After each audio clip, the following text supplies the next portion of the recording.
Skin কেয়ারের মধ্যে বরফ অ্যাড করা একটা খুবই ভালো জিনিস, কিন্তু আমরা যদি সেটা না জেনে ইউজ করি তাহলে ক্ষতি হতে পারে। নমস্কার, আমি পায়েল। আমার নতুন একটি ভিডিওতে তোমাদের সবাইকে স্বাগত। তো আজ আমি তোমাদের এই ভিডিওর মাধ্যমে বলে দেব তোমরা বরফটা কিভাবে ইউজ করবে এবং কতবার ইউজ করবে, এবং বরফের সাথে তোমরা কি কি অ্যাড করতে পারবে। তো চলো ভিডিওটা শুরু করা যাক। তো প্রথমেই বলি, তোমরা বরফটা দিনে কতবার ইউজ করবে। তোমরা বরফটা দিনে একবারই ইউজ করতে পারবে।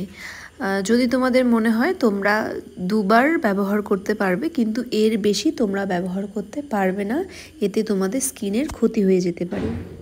এটার মধ্যে একটা টাইম আছে, তোমরা বরফটা বেশিক্ষণ মুখে লাগিয়ে রাখতে পারবে না, বা বরফ জলের মধ্যে মুখটা ভিজিয়ে রাখতে পারবে না।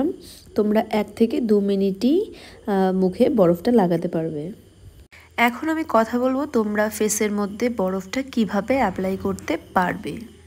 তোমরা বরফটা ডিরেক্টলি অ্যাপ্লাই করতেও পারো, আবার তোমাদের যদি মনে হয় কোনো কটন কাপড়ের মধ্যে বরফের 3-4টে কিউব তোমরা নিয়ে সুন্দরভাবে ঘুরিয়ে ঘুরিয়ে অ্যাপ্লাই করতে পারবে। আর ভিডিওর প্রথমেই আমি বলে দিলাম যে বরফটা তোমরা 2 মিনিটের বেশি ফেসের মধ্যে রাফ করবে না, এতে আমাদের স্কিনে অনেক ক্ষতি হয়ে যেতে পারে। এবার আমি বলে দিই তোমরা বরফের মধ্যে কি কি অ্যাড করতে পারবে। তোমরা যদি চাও যে বরফের মাধ্যমে তোমরা বেশি স্কিন কেয়ার করতে চাও, তাহলে তোমরা সেখানে কিছু ফলের রস অ্যাড করতে পারো। তোমরা চাইলে শসা, টমেটো, আলু সব কিছু আইস বক্স যেটা আছে সেখানের মধ্যে কিউব কিউব করে তোমরা সেটা বরফ করে নিতে পারো। এটা আমাদের স্কিনের জন্য অনেক ভালো।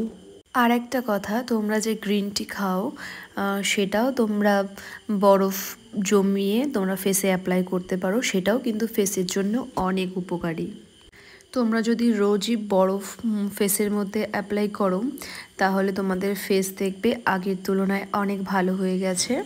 আর অনেকেরই ফেসের মধ্যে পিম্পল থাকে, সেটা থেকেও কিন্তু তোমরা মুক্তি পেতে পারো। আমি আবারও শেষে তোমাদের বলে দিচ্ছি, তোমরা আইস কিউবটা যখন ব্যবহার করবে 1 থেকে 2 মিনিট ব্যবহার করবে, এর বেশি তোমরা ব্যবহার করবে না। আশা করছি আমি তোমাদের বোঝাতে পেরেছি। তো চলো, ভিডিওটা ভালো লেগে থাকলে একটা লাইক করে দেবে, কমেন্ট করে দেবে এবং শেয়ার করে দেবে। আর চ্যানেলটিতে যদি নতুন হয়ে থাকো তাহলে চ্যানেলটি সাবস্ক্রাইব করে দেবে। সবাই খুব ভালো থেকো, সুস্থ থেকো। দেখা হচ্ছে নতুন আরেক কোনো ভিডিও নিয়ে।